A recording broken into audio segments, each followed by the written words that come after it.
Num ano de várias decisões duvidosas da Apple, o iPhone 14 chegou com uma mais bela representação de uma versão S, só que com um nome diferente. A carcaça é a mesma, com alguns milímetros diferentes na região da câmera e alguns detalhes internos bem pequenos, mas no geral ele é muito parecido com a versão 13. Por isso, surgiu muita dúvida se vale apostar no modelo de 2022 ou economizar com a versão 13 dele, e é o que a gente vai falar justamente hoje. E se você gostar de qualquer um dos dois modelos, tanto o 14 quanto o 13, tem links na descrição, e comprando por lá vocês ajudam a gente a sempre trazer mais vídeos como esse. Tem também a nossa planilha de recomendações e o comparador Escolha Segura por aqui, que compara preços, testa cupons automaticamente e ainda te permite criar alertas. Tudo isso vai te ajudar sempre a ter o menor preço. Então, dá uma olhada na descrição e bora pro review do iPhone 14.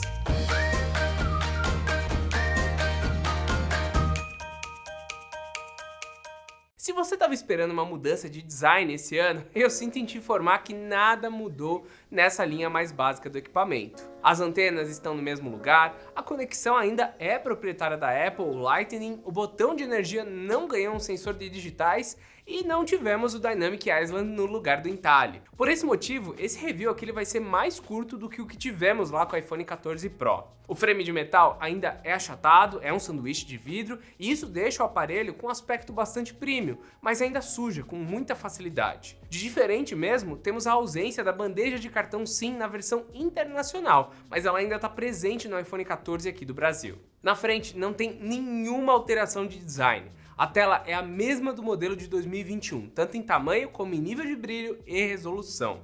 Se você ainda tinha esperança de que esse ano a Apple colocaria pelo menos 90 Hz, olha, sinto muito em te informar que o ProMotion só está disponível nos modelos Pro. A resolução continua a mesma, 1170 por 2532 pixels.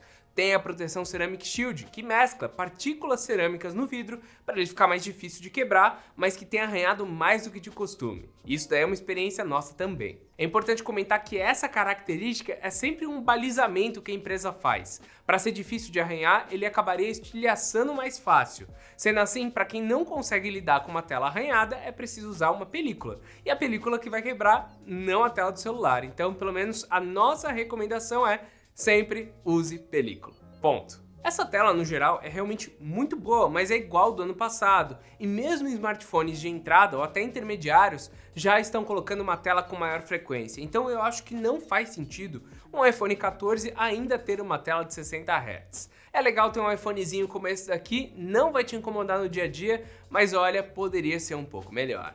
E sabe o que poderia ser melhor ainda? Você se inscrever por aqui. Tem muita gente que passa pelo canal e nunca se inscreve. Então, se você gosta desse tipo de review, clica aqui, ativa o sininho e deixa eu continuar. Quando passamos para a parte de dentro do iPhone 14, é onde as coisas começam a empolgar um pouco mais. O modelo básico de 2022 traz um SoC do ano passado. É o A15 Bionic, com 6 núcleos de CPU e 5 de GPU. Então, se você acompanha o mercado de tecnologia, deve ter notado a diferença. Para quem não costuma prestar atenção, eu vou explicar de forma rápida, tá?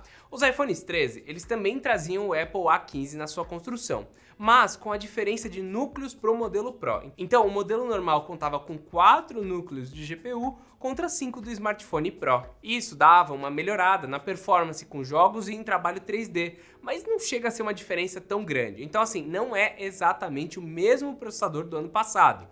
Mas tem um leve upgrade. Tanto que a campanha da Apple é o poder do 13 Pro no iPhone 14, então tem diferença sim. O problema é que esse chip aqui ele aquece bastante, sendo pior do que o modelo básico, pois esse número de GPU ajuda a gerar esse calor adicional. Mas não é só a GPU que melhorou. A diferença que a gente vê no uso do dia a dia do iPhone 14 é por conta da quantidade maior de memória RAM. Agora são 6 GB dessa memória volátil que melhora a transição entre os aplicativos e os mantém rodando em segundo plano por mais tempo, além de, claro, ajudar no pós-processamento das imagens. No uso, assim, sem surpresas, ele roda tudo sem esforço, como sempre foi, mas algumas coisas são um pouquinho mais rápidas. O Genshin Impact, por exemplo, frita o A15 Bionic, mas nem por isso ele perde desempenho, trava ou fecha o jogo do nada.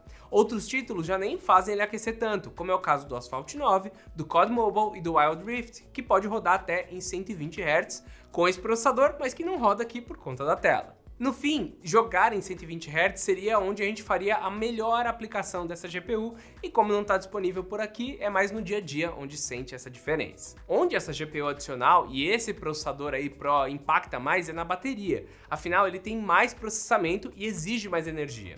Esse celular aqui, ele conta com 3.279 mAh de capacidade, que é bem próximo do modelo antigo, mas o tempo de uso a gente espera que seja até um pouquinho menor por conta desse gasto energético maior. Eu vou deixar os detalhes por comparativo, mas dá pra gente ter uma noção de que o hardware mais parrudo do 14 consome sim mais. No jogo Call of Duty, o consumo por hora foi de 21%, e eu acho que tem alguma coisa bem estranha aqui, porque foi o dobro do iPhone 13. Tirando o Asphalt 9, que teve um desempenho parecido, todos os outros títulos foram mais gastões no iPhone 14.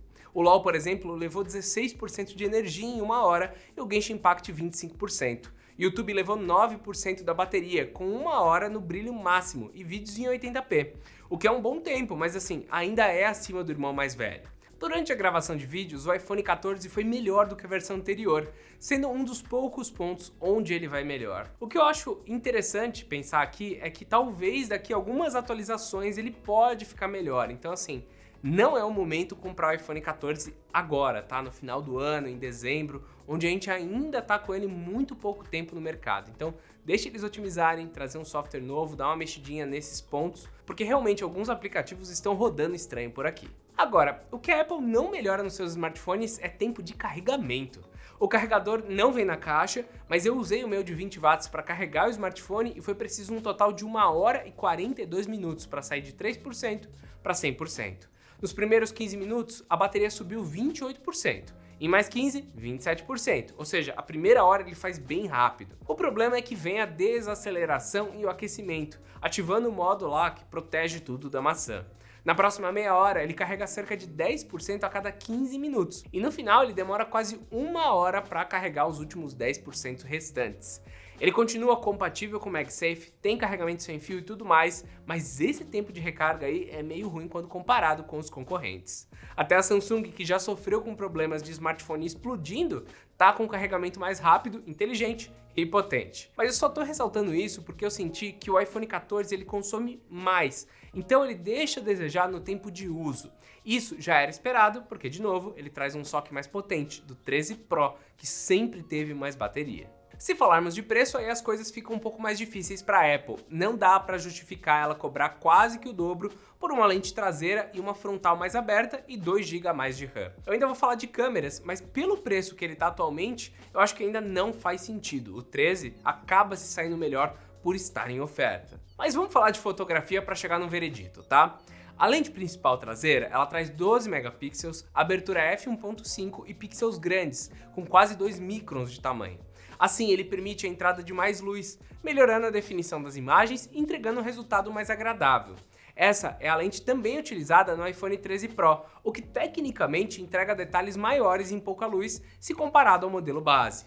Eu gosto do resultado das fotos, da definição das imagens, da riqueza dos detalhes, mas as cores no iPhone 14 elas estão um pouco mais vivas e mais processadas. Isso acontece porque agora o Deep Fusion tem mais camadas de processamento. Na minha opinião, isso daí deixa o resultado mais próximo do que estamos acostumados a ver no Android. A lente ultrawide também tem 12 megapixels, mas essa infelizmente não recebeu upgrade, não tem nenhuma melhoria. Mas isso daí não é ruim, tá? Já que as imagens geradas por essa lente são boas, com a mesma qualidade da lente principal em situação de boa luz e com uma qualidade boa em baixa luz, tá? Ela fica um pouco pior em baixa luz, mas ainda é legal. Não houve uma evolução tão grande nos resultados de fotografia, mas há melhora. Isso não quer dizer que valha o upgrade. Pra galera que tá querendo sair do iPhone 11 ou 12, o 14 até que se torna uma opção interessante, mas não chega a ser algo tão grande como a evolução das câmeras do 14 Pro. Agora, falando de frontal, olha, daí sim mudou, tá? Ele recebeu um belo de um upgrade. Essa câmera continua com a mesma resolução das lentes traseiras, mas ganhou um sensor com abertura maior do diafragma. Com relação à fotografia, aos resultados, eu vou dizer que não tem muita diferença no uso com luz ideal. Essa abertura maior ela vai resultar mesmo numa qualidade superior de fotos noturnas. Apesar de parecer muito igual, dá pra ver nas áreas mais escuras da foto que não temos tanto ruído quanto no iPhone 13. Outro diferencial é a lente com alto foco, que permite fazer fotos mais perto dela, ou mesmo fazer imagens com fundo desfocado, sem precisar recorrer ao modo retrato. E uma decisão da Apple pro iPhone 14 que eu gostei bastante é o modo retrato em 4K, que ela atribuiu ao A16 Bionic na apresentação, mas que está disponível também aqui no 14. Quanto às funções do iOS 16, ele também chega com compatibilidade a chamadas de emergência via satélite, versões com ou sem entrada para chip físico e detecção de acidentes. Isso daí falta no modelo 2021, então tem uma diferença aí. No fim, o iPhone 14 ele corre o risco de ser completamente esquecido, já que ele é muito parecido com as versões 13 e 13 Pro, que ainda podem ser encontradas no varejo por um preço bem menor. A tela de 60 Hz vai continuar desagradando a galera que está ligada no mercado de tecnologia, assim como a falta de funções de câmera, como o Apple ProRes, o ProRAW e o macro na lente ultrawide. A bateria está gastando mais do que o iPhone 13, mas ele ainda consegue durar o dia todo. A GPU a mais não faz tanta diferença no uso do dia a dia, mas os 2 GB de RAM a mais podem ser importantes para versões futuras do iOS. O ponto é que o fato dele custar o mesmo que o iPhone 13 Pro, mais uma vez, prejudica o telefone. Afinal, o modelo base mais recente mantém o mesmo tipo de entalhe na tela, tendo todas as demais características inferiores. Então, eu concluo esse review dizendo que se você for trocar de iPhone agora, o melhor é apostar em modelos 13 ou 13 Pro. Caso contrário, eu indico pular direto para o 14 Pro. Se você gostou do vídeo, não esquece do like, não esquece de deixar seu comentário aqui qual que é o modelo que você está de olho nesse momento. E claro, se inscrever para ainda receber mais vídeos como esse. Então é isso, meus amigos, e até o próximo vídeo. Tchau, tchau!